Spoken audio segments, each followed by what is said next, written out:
going on, y'all? Welcome to the latest episode of That JUCO Life. Special thank you to all those who have supported us far. And our latest guest here has a unique journey compared to most of our guests. So some players use JUCO as a stepping stone to get from one level to the other. And our guest here started out his college career at Division II NYIT, left after his first year, did a year at Independence College in the JUCO, and now he is going to be continuing his career in the fall at Weber State, home of our NBA All-Star Damian Lillard. So we're here with Zahir Porter. Zahir Porter, what's going on, man? Not much. What's going on? Appreciate you for having me on. Yeah, appreciate you willing to get on board with this the JUCO life. Your story is very unique, and I'm happy to be able to share it with these people. So let's start off with Zahir Porter, your high school career. Let's start off with your high school career. I was at, I think the last time when I see you play in high school, you was with OSL's postgrad team. So, give us the background of that. So I went to OSL throughout my whole high school career. So then I just decided to stay for postgrad. Right. And I played that 1 year. I went to a camp in the summer, and NYIT had offered me. So before the postgrad season, I just decided to commit there, just so that, I felt comfortable, with the school and stuff like that. So that's why I decided to do that. So I just ended up finishing my postgrad career at OSL. We won the championship in our division or whatever, our conference. And that was it. Right. All right, man. Sounds good. So going forward to your year at NYIT, go in depth and talk about how that year was at NYIT on the Division II level. You did get a taste of playing Division I basketball when you went up against UCLA in the exhibition game. So, let's talk about that exhibition game. What was that experience like at first? Because not many people get that experience. Yeah, it was a great experience, being able to play in that arena in front of all those fans, big time competition. As a freshman, and I was, granted time to play in the game, I was very thankful, and it was a great experience. But, we didn't win that game, but we played our heart out or whatever. So that was it about that game. But it was just a great experience, just being able to play in that environment. And I guess that's what made me go from NYIT to JUCO to decide to want to go D1 based off playing that game in that atmosphere. You had a great game against UCLA, and it's it struck in your mind man, maybe I could play on this level, right? For sure. Right. I mean, sounds awesome. So talk about that first season. Talk more about that first season at NYIT. What was it like for you? What led to you kind of making that decision at the end of the season? Well, maybe I should move up to another level. So, talk more about that season. So the season, we didn't play very well. Right. We went 3-27, but it was because we had a lot of injuries, players getting injured throughout the season. We had people playing injured, and then it was just a lot going on, right. Coaching staff and stuff. But I decided to transfer because our coaching staff got fired 2 games before the end of the season. Right. So basically, once they did that, I just decided to that I need to get out of here because it's not really the same people that recruited me. Right. So I didn't know how the second year was gonna go. So I just decided to go to junior college because, I wanted to make that leap to the Division I level. Sounds good. So I know the coach at NYIT right now is Evan Conti. Mm-hmm. By any chance, did the new coaching staff try to reach out to you? Yes and no. We spoke about it, about me possibly coming back, but then it wasn't we didn't meet to an agreement to where they wanted me to come back. Okay. So I just decided, I got to get out of here because I don't want to be in a place where I'm not wanted. Right. So right. That makes a very, very make a very good point right there. So moving on to Independence College, how what was it like? Were there some other JUCOs you were looking at the moment? And what made you choose to go to Independence? at the time, I was kind of just like scrambling for a school because they told me that like at the end of the school year, so like it's May, so I'm trying to find a school that I need to go to. So I just made a couple calls to my AAU coach, asked him if he could get me in contact with a couple JUCOs or another D2, if anything. And then Coach Morosco at Independence had called me one day and just offered me a scholarship. So then about a week or two later, me talking to him, getting more information on the school, I just decided that that was the best fit for me. Right. Right. So that 1 year at uh, Independence, you had a great season. You was averaging double figures, 10 points a game. Uh, great season with them, and suddenly you start getting some offers. So tell me what that first year at Independence was like, playing in that school, playing in the conference. I know you went up against some juggernauts during that first year, that 1 year, excuse me, at Independence. So, tell me what was it like, and when did the Division I school started to call in?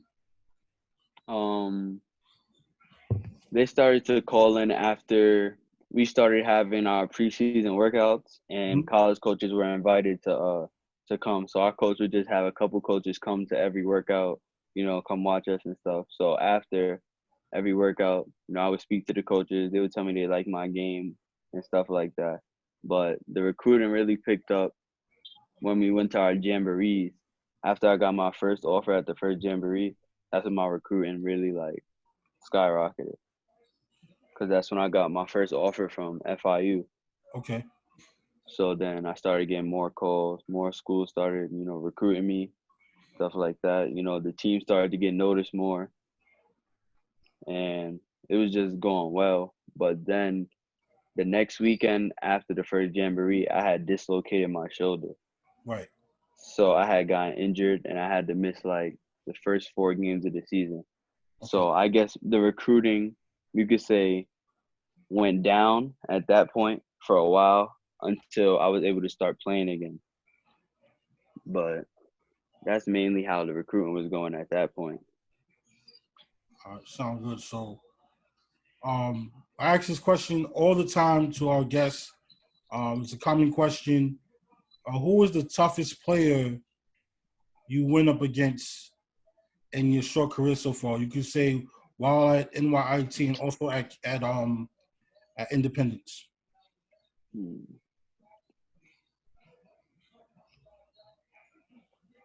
You can give us some time to think. Got it. That's a tough one. Uh, I I would say Sadar Calhoun from Missouri West Plains. Every time we played them, it was like a great battle between me and him. He's going to Florida State. Okay. So, yeah, I would say that's the toughest person I had to guard this year, for sure. All right, cool. Cool. I mean, because I know where you play at, there's a lot of players out there who are like Division I bound. Many of them go high major. Many of them go to like a high mid major or low major. So I know where you play is like a breeding ground for like a lot of Division I talent and stuff that coaches go for. So moving on to academics. You definitely get more help at JUCO just because it's a more smaller setting.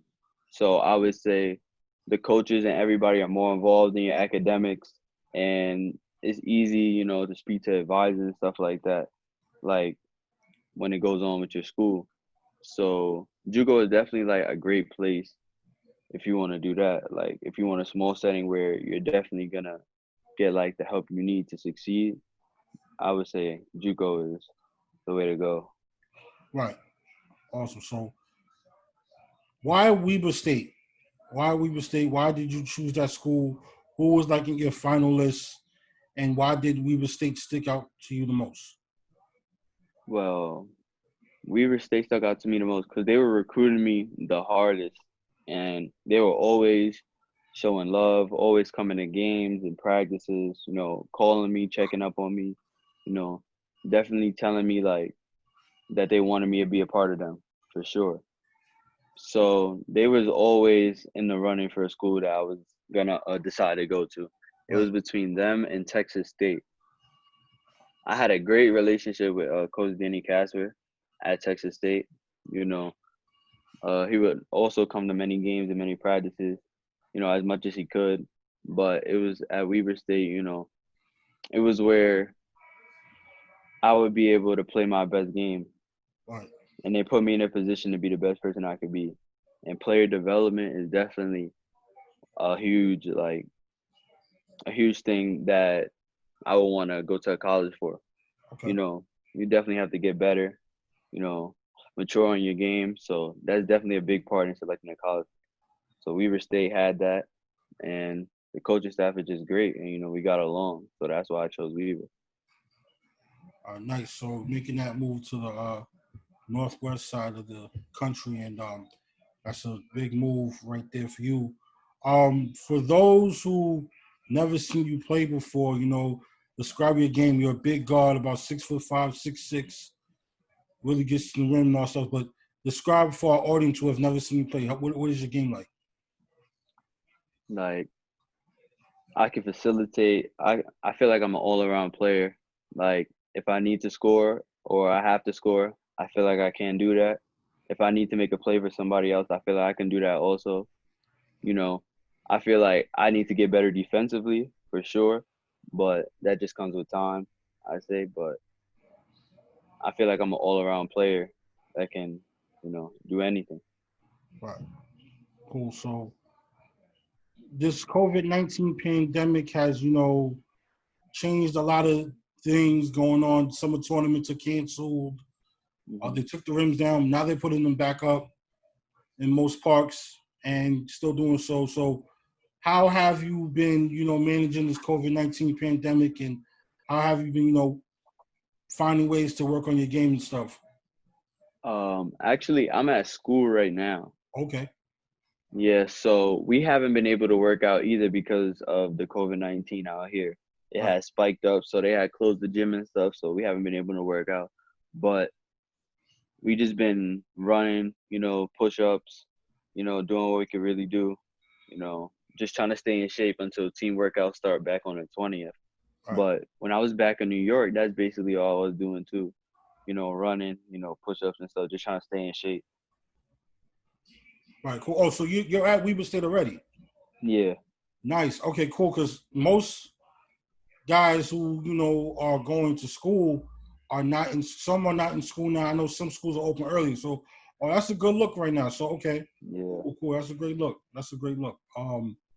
So what are some things that you need to improve on before the season starts? Like, what are some things that some of your skills that you need to get in tune with or improve before the season starts? Because you're going into D1. You had the taste of that going up against Hmm. UCLA in the exhibition game your freshman year, but now this is becoming more full time.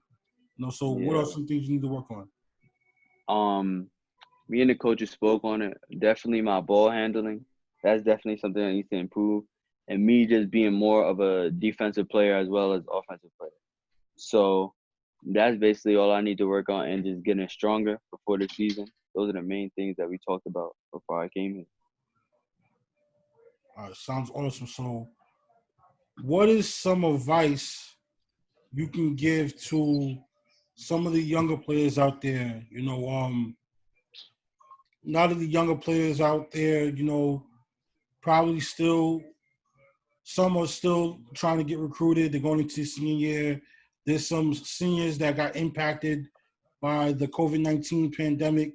So either they're going post grad, or they might go to JUCO, or they're still looking for a school. So what is some advice you can give to some of the future prospective athletes out there? Um, Definitely bet on yourself. If you feel like you can go to this school and get anything that you want done, if you want to get to Division I school, all you gotta do is work for it and just show them anything. I wasn't on any Division I radar before I came to JUCO. Right. All I did was just play hard and play my best game when coaches were present. Right. That's all you got to do. All right, sounds good. So, I also want you to give a day in the life of Zahir Porter, like from the time you wake up until the time you like just go to sleep, like while you was at Independence. So like they can get a snapshot of like what is the JUCO life like. So just give them like a stuff from when you wake up to like maybe this is a game day, then when you go to sleep. So if it's a game day, we usually wake up for team breakfast at 8. So then we have team breakfast. Then we probably have shoot around at around 1. We probably have classes, and then we have shoot around at 1. Then we come back to the gym at 5 before the girls' game starts. Okay. We watch film and stuff like that, get our minds ready, get locked in. Then after that, we get dressed, stretch, warm up, get taped, Then we come in for a team talk, and then after that, it's just game time. That's basically how the day goes. Right. Then we go out there and we get our W. Awesome. So that's all we have for today. Zahir Porter, this is Jaquan Bowden. This is that JUCO life. Catch this episode coming out soon, and we out. Peace. Yes, sir.